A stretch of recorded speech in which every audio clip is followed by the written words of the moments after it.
Phillip Boa, welcome. First of all, where do I find you right now? I am in Malta in the studio where I usually record called Temple Studios. Um, Pretty cool, sunny outside, and hanging out here a bit, maybe write a song, stuff like that. Where is home? Um, Usually in Germany, in Dortmund, it's the team Borussia Dortmund from football. Maybe that's my hometown. Still have a flat in London, and I still hang a lot, also a lot here in Malta. So where is your creative home, do you think? Is it, I mean, I don't know what you need for your creative home, maybe people, pain, dysfunction, like many artists, but is there a place where you consider that you really have a creative home, or is it just anywhere that you are? I write my first always come my lyrics, and my lyrics I discover them anywhere. Can be on a plane, can be anywhere on a train, can be. For example, I write songs. I sit in the middle of The Hague, in Holland, and I sit um, opposite the Apple shop, and I observe the people who go in Apple shops, and I see how they behave and come out, and that's a song. You know what I mean? You've Stuff like had that. you mentioned you're in Malta, that you've got this you've still got a house in London, and your home's still in A Dortmund. flat. Okay, a flat in London. No one can afford a house in London. Got a flat in London. I can't afford anything there now. What makes a home the place that's no longer the place you want to be? Because you've moved around a lot, and I just wondered, is there a set of circumstances that come up that make you want to move? Because it feels like, having three homes in a sense means that you're always moving around. My home is in where I was born in Dortmund. Really, um, since the COVID situation, I wasn't a lot in London, and I wasn't here a lot in Malta since only since 2021 or 22. I came back to Malta, and I wasn't here for a few years as well. So I guess my home, kind of what you maybe mean, is a kind of a family or something like that. That kind of stuff is in Dortmund in Germany. Oh, so let's get on to this Jubilee release, Jubileans Edition of Boaphenia. Tell me, first of all, what you are exactly releasing, because it's quite a package. Yeah, I'm really proud of it. It's like a double CD with that original Boaphenia remastered, plus on the other vinyl there's 10 new songs. Then there's a lot of old going through tapes and stuff, and 10-inch fourth CD package with a 10-inch vinyl and a lot of archive material that we found, and one other new song and stuff like that. And then there's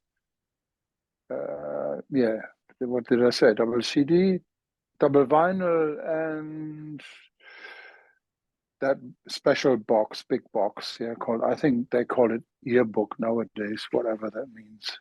Yeah, and also a book of photos and some additional sort of extras within it that you've got. Why was it important now to release that, considering it's sort of, Boaphenia itself? I'm not talking about the newly discovered and remastered tracks, but Boaphenia itself was released 30 years ago. So why was it important to do that right now for you? Good question.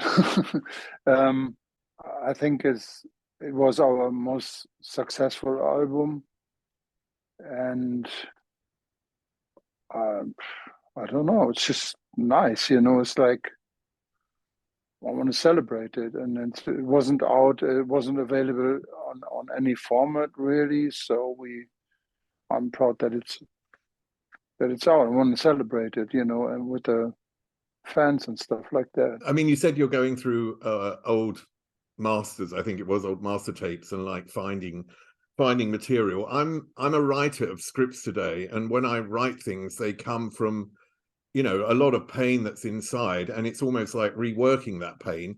And if I read something that I've written a few years ago, I completely see that differently, and I see myself differently. So with this release, how has that changed the view of yourself, of how you were back then and how the music was back then? I agree to what you said anyway, that you are observing your own work from the past, from a totally new, changed perspective. You know, you don't sometimes even you sometimes even think probably, oh, was that me? You know what I mean? And different personality. I don't feel that with my work. It's like what I feel is the times was the times were very different to compared to compared to 2023. They were really different. Yeah. So what was different about that? I split from the two people from the band in 1992, and then I discovered a book called V by my favorite author called Thomas Pynchon, an American author, a writer, and it's the story leads to Malta, to the island of Malta, and I read it. I bought a ticket for the plane and ended up in Malta, and I kind of find it as weird as Thomas Pynchon had described it. So I was here feeling a bit weird, feeling a bit what I like, a parallel world. And I asked people, is there a studio here? You know, I went to a record shop, which is now the oldest record shop in the world, called D'Amato in the city of Valletta, and I met someone there who worked there, and his name was Woody. And I asked Woody, "Can I work here? Is he a studio?" And he recognized me kind of, and he led me to Temple Studios, which was then a lot smaller. Now it's big, you know, it's really big. That was the start, and I felt very free. And the times were, to me, totally different. Why? Because I guess me and my mates who hung out here, we could do everything we wanted. Nowadays, you cannot do that. There was a time when you went out and stuff like that in the night. There was total freedom, you know, and we did a lot of stuff that was idiotic or off, you know, and good material to write. But that material, the weird material, wasn't on Boaphenia. Boaphenia is more light, very free bohemian record, yeah. While the weird stuff that was going on for like 2 or 3 years, I kind of relived Thomas Pynchon stuff, you know, like in Valletta and also in whatever. And that lyrics I described then when I had a metal band. I had a metal band for 2 years, which was called Voodoo Club, and the lyrics were all a bit, maybe from my point of view, a bit silly, you know, but really what they were they were totally true. Everything that I described in these songs, you would believe it's totally invented, but it wasn't. It was all, everything in there was true, maybe slightly exaggerated. So with Boaphenia back then why weren't the weird songs taken for that album? Was it down to the record company? Because you've always been known as someone who is really, you know, in total creative control of your work.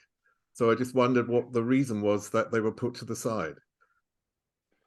Yeah, because I probably left out some stuff. Like Boaphenia was written in 1992, and mainly totally on my own in London. They were all demoed in London. That's why when I got the flat, I guess I was, for example, in Roundhouse Studio and totally on my own with nothing really, and maybe one or two musicians that I got from there.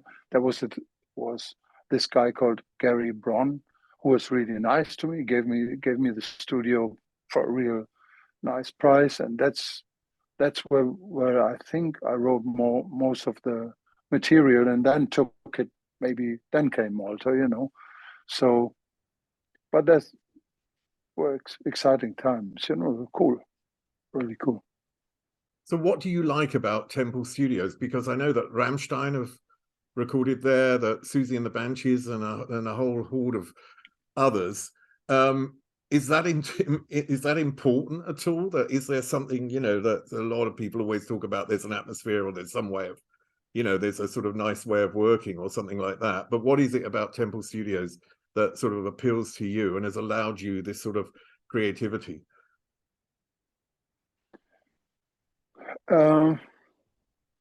Yeah, the studio owner is a very, very good friend of mine, and he is also co-composer because he's very good in everything. He's a good engineer and also a friend, and and a lot of people meet here, you know, also like painters or whatever, you know. It's like a, can you say that, melting point? You know, I mean, it's a meeting point, whatever. A melting It's pot, yeah. it's pot, yeah, whatever, yeah. And it's a free place, you know. It's like it's very well equipped as well, and I like to write with David, you know, because I'm not the mega cool, good trained musician. I'm more like I can play everything a bit, you know, but I need a good musicians around me.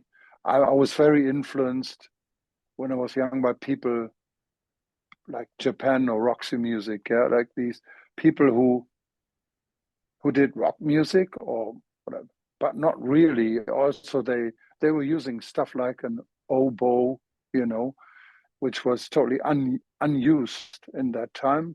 So I put the oboe in my, I guess, most famous song called Container Love, you know, and just whatever. So I hang out here, and but I also get help from David, the studio owner, and other people who, you know, who come here from everywhere, you know, and then they're there, and then I ask them, oh, can you play a bit of guitar for me? And they say, yeah, sure.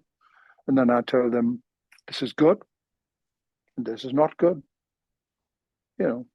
And I'm more like a director, and um, yeah, I learned that and I'm a good producer as well now and stuff. You mentioned Japan and Roxy Music. When I was a teenager, when I was 13, it was in 72, and Bowie was, Yeah, of of course. course, a Sorry. massive idol. But Yeah. but Bowie represented, for me, it represented something additionally in terms, I mean, I loved his music, and also I love the fact that he brought so many different influences from outside, which is, you know, also what you do, that books and movies and other things that inspire you. But the other thing for Bowie, as a gay teenager back then, is he provided a world where I felt I belonged and could be safe. So, Yeah. what artists represented for you a world where you felt you belonged? David Bowie is obviously a major role model, always been and will always be, of course. I would say the number one. And also I like then this kind of post-punk stuff like XTC, like the bit arty Wire, XTC, Wire, Japan rock, early, especially Brian Eno influenced. You know what I'm talking about, and those were my influences. But Yeah, did and a you bit have of that? Clash. I always loved Clash. Did you have that sense, like I did, that I didn't really belong, or I felt I didn't belong at that time? I'm not sure if I feel I belong a lot of the time, but I felt like I didn't belong back then at all. And Bowie was the sort of thing where I could belong. Were you someone when you were young that you felt you didn't belong in the environment that you were in and you wanted to be somewhere else? Yeah, of course. Yeah, my nature really is shy, as I'm not an entertainer. I was always surprised that I was a bit successful, and the personality, you see, David Bowie just had different personalities and he was very open to absolutely everything. That opened the doors for a lot of people, I guess, for a lot of insecure people who were maybe a bit harassed or did feel a bit harassed by him, everything, a society, whatever. Do you feel, I mean, you have an incredibly loyal following. Do you feel that your fans also see that in you? And that's why that's why they're so close to you. Do you know what I mean? Yeah, it's weird. I cannot understand that side, to be honest. There was like a loyal fan here a couple of days ago, and David let them into the studio, and there was an old tape of Phillip Boa and the Voodoo Club, and she said, "Oh, can I touch it? Can I touch it?" You know, and when David told me the story, I said, "Yeah, they're a bit weird, It's like, but I don't know why. I think it's to But be I know close. I love them. They are loyal, and I can't believe it that are still doing music and still even can survive from it in these times. I'm totally astonished, but thanks to that loyalty for sure. Sorry to interrupt. What process has there been from finding these, slightly weirder tracks and then bringing them up to whatever you've wanted to do with them to be able to put them on this album? What was the process? You mean the Boaphenia or the new songs? The new songs that are The on the new wide, songs. yeah. They were somehow connected to Boaphenia. There came the record company came up a few years ago and said Boaphenia is going to be 30, and then we were going through the tapes here, and we have some Boaphenia tapes here as well because they're mine now, and then we discovered stuff, that wasn't finished. It was kind of refused, and we discovered some voice and of my original singer Pia, and then we turned them into two brand new songs. Really, we co-wrote them in the ghost or spirit, sorry, of Boaphenia, and yeah, from that point on, David and me felt the magic, and we wrote another, like, I think 9 songs also in that spirit of Boaphenia, but then we gave it to a mixer who is very much up to date. How can I say now? Yeah, very 2023. Toby from Berlin, and also Robin the master. They really have the sound of nowadays without selling out. You know what I mean? Well, that's it. Yeah. You mentioned Tony Visconti, and back then Craig Leon, E-Rock, and yourself produced on Boaphenia. How did you look back and see what had been done back then in terms of the quality and the people that we worked with and what they brought to the music? Craig Leon obviously was not only doing Blondie, but he was also working on Talking Heads. That's another influence of mine, and Nigel Walker was on that. I don't know. And Tony obviously had that Bowie connection, and also did our biggest, whatever it's called, hit. You know what I mean? That's a joke, but song. And then I met him again. We went with that material. We went to New York, and he had a studio, or he still has it, as far as I know. And then we worked. That was the second working level of Boaphenia. He played a lot. If you listen to that song called Love on Sale, that's half of it is played by Tony Visconti. That's the bass, the guitars, the vocals behind me, the harmonies, everything. And he also, that's funny, he also could imitate David Bowie's vocals 100%. That's there's a song where he did it, and I don't know if it's somewhere on the mixes or even on the original song. It has a silly title called Master of Demona. I wouldn't really write that nowadays. Anyway, there's a part in the middle somewhere where he purposely proved me that he can sing like David Bowie. If you listen to it carefully, you can see it. You can hear it 100%. You think David Bowie's in the room. I interviewed Visconti a few years ago, and he told me this story about Bowie when they were living in the same house in South London. And Bowie would walk over to the fridge in sort of mime style because he was practicing, and then get a bottle of milk out and pour the tea. And it was like the whole time he was learning and changing and developing, which I found really fascinating. Is that something, are you someone that really always pulls in influences and gets something out of any situation? Definitely, yes. But I don't have the, David Bowie I mean, I don't want to compare at all, you know. David Bowie was had of a bit more of an entertainer in himself, in his personality. He was playing with it. And David Bowie had that one advantage that is he does what he wants, you know. He did absolutely what he wanted to do always, and that's a quality that an artist needs if he's good. You know, he's the role model of I'm doing what I want, and if you don't like it, then the record company fires me. I don't give a damn. You know what I mean? That's what I like. That's what I always liked.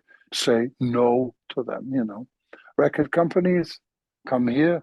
Like when Rammstein was here, I've heard that Rammstein almost gave up after the A&R man, who was also mine, was here giving them the shit, and then the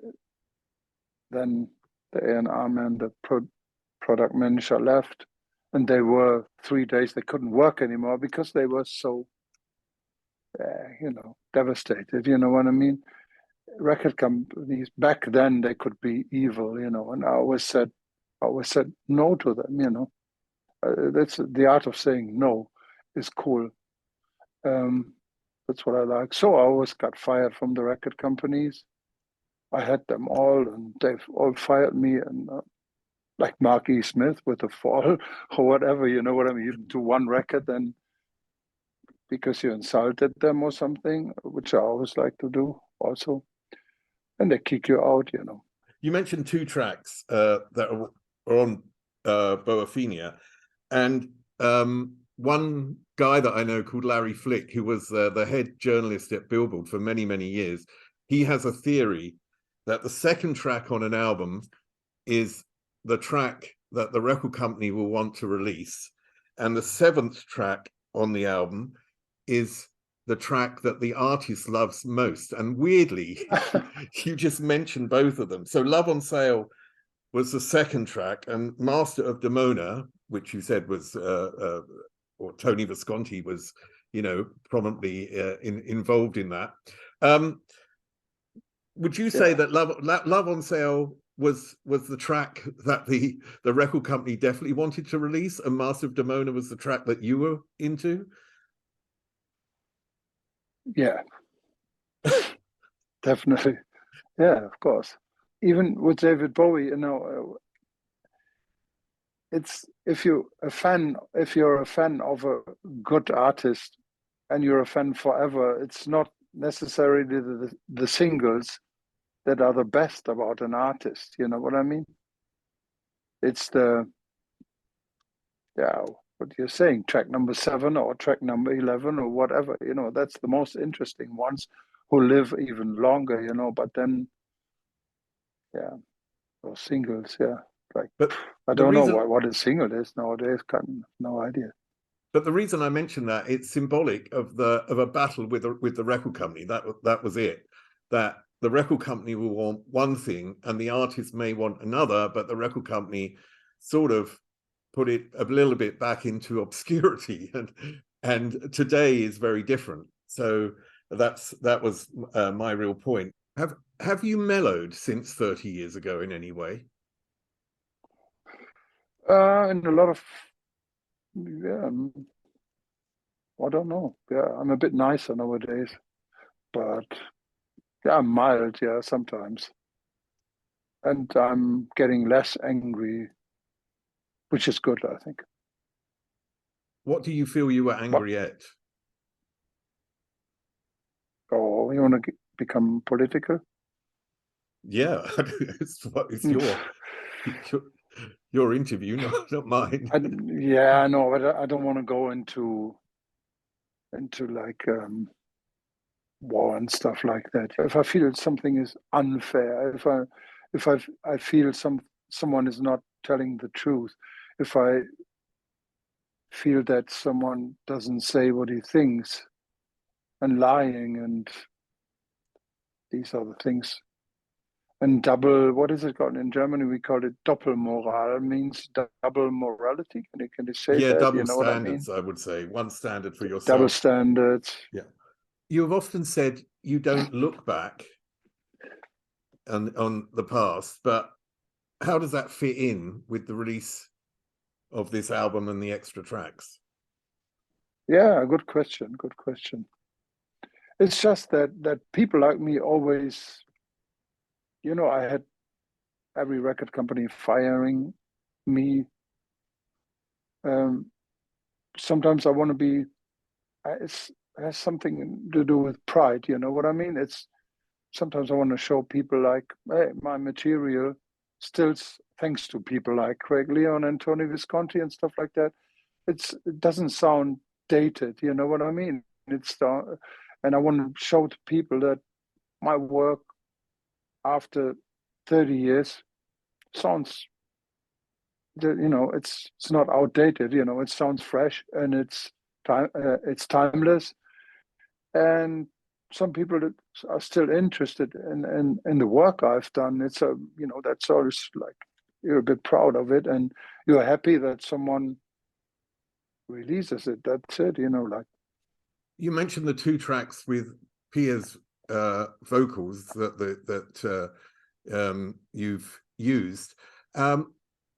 What sort of experience was that for you, for someone who was, in a relationship for many years with her? Did you have to talk to her again and deal with that, or how was it a complete detachment? More or less a complete detachment. We are not friends anymore, so I had to ask one of my kids, can you contact her and get the permission, and although the lyrics were mine, but still. So she said yes, and I think she liked it as far as I've heard, and so we were able to use it, turn it into. She hasn't heard it, but not yet. But do you see this as a solo album? No. It's a Phillip Boa and the Voodoo Club is also always a solo album, with the Voodoo Club. You know, the Voodoo Club can be producers, can be musicians, can be fans, can be people who work for me, which is friends anyway. I mean, the people I'm surrounded with, also life and everything. It's like a bunch of, let's say, 15 people, and they're loyal, and they're always a bit, they're all a bit weird, you know, and a bit, you know, they're cool, you know, and that's it. And did that answer any? No, that didn't answer a question. Oh, it did, because I asked whether it was a solo album, and you said no. So that's Solo? No, no, no. I'm sorry. So no, I'm not solo. No, I'm Phillip Boa, and the Voodoo Club is always a solo album or never. You know, I mean, this, yeah. So there are 2 quotes on your website. One of them is the development of full artificial intelligence could spend the end of humankind or the human race, and that was Stephen Hawking. So have you tried to use AI to write a Phillip Boa song? No, I never tried it. I don't want to try it. I don't want to try it because I'm technically, digitally, you know, not very good, you know, and the people around me, yeah, 1 or 2 could do that, could use that AI information, but I don't know. Maybe I should try it one day. When I was at school, we had to learn in English lessons. We had to read books like 1984 and 1984.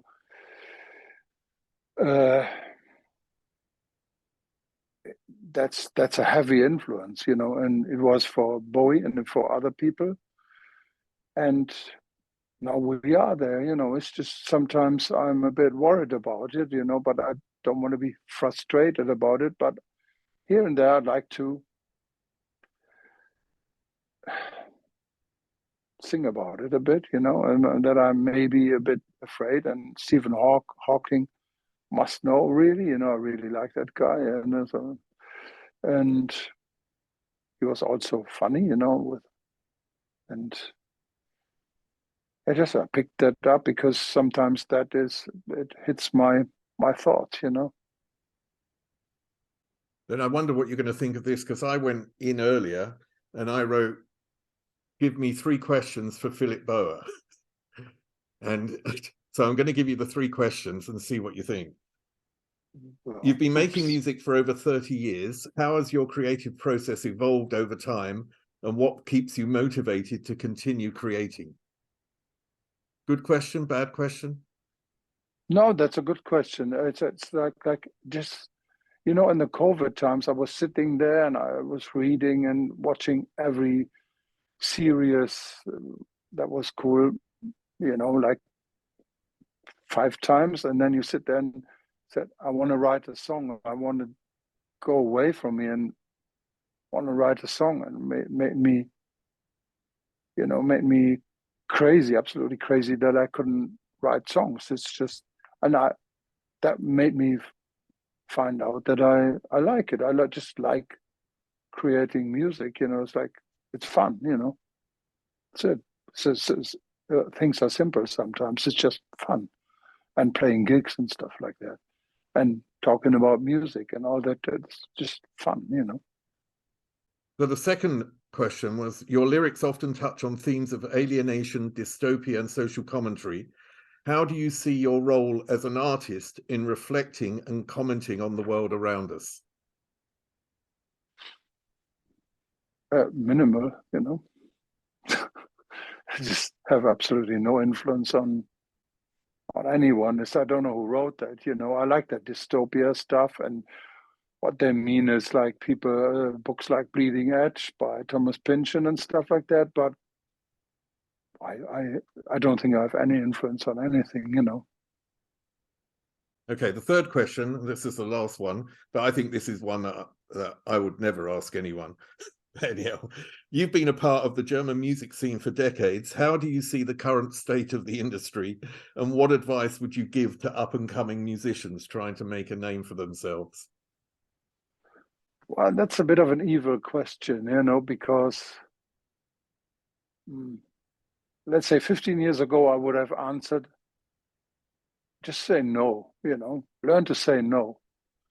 Nowadays, that option is too easy said, you know what I mean? Because the options shrinked a bit, it's like, it's a bit unfair and arrogant to say that. So I see the German music scene as fresh as it ever was, maybe even a little bit better than it was.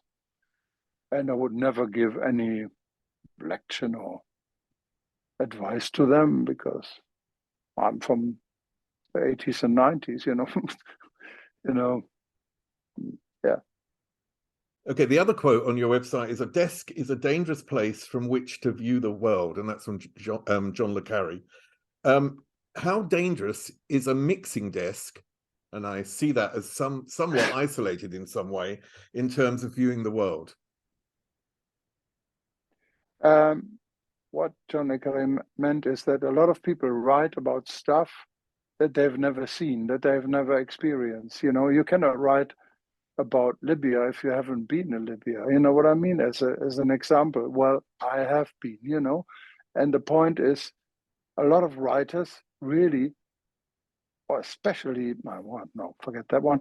A lot of people who write and criticize should really go there, and find out how it really is, and not like looking into the bloody net and discover it by documentaries. No, they should go there, and observe. That's what I meant, and that's what John le Carre, the writer, meant. A lot of people have no clue, pretend they have a clue. I don't know. Yeah. So is technology, the ability for us to look at other places and experience them only from documentaries or only from the net, actually making us more stupid? Well, that's a drastic, but all I'm demanding is that before they talk about it or write about it, they should just see it, you know what I mean? And personally, with their own eyes. That's what I meant. On a lot of my songs, I really went there, and saw it. Yeah, but that's not necessarily about me, Not everything is like, what do you call it? Autobiography. That word. Sorry. What I mean?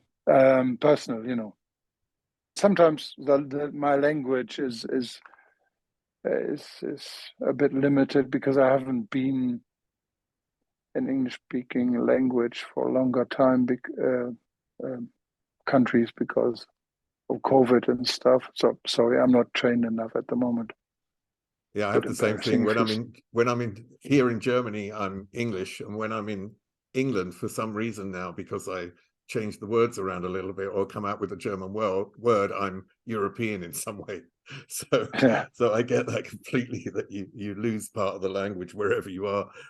You're going to be going on tour, I think, in late summer, is it?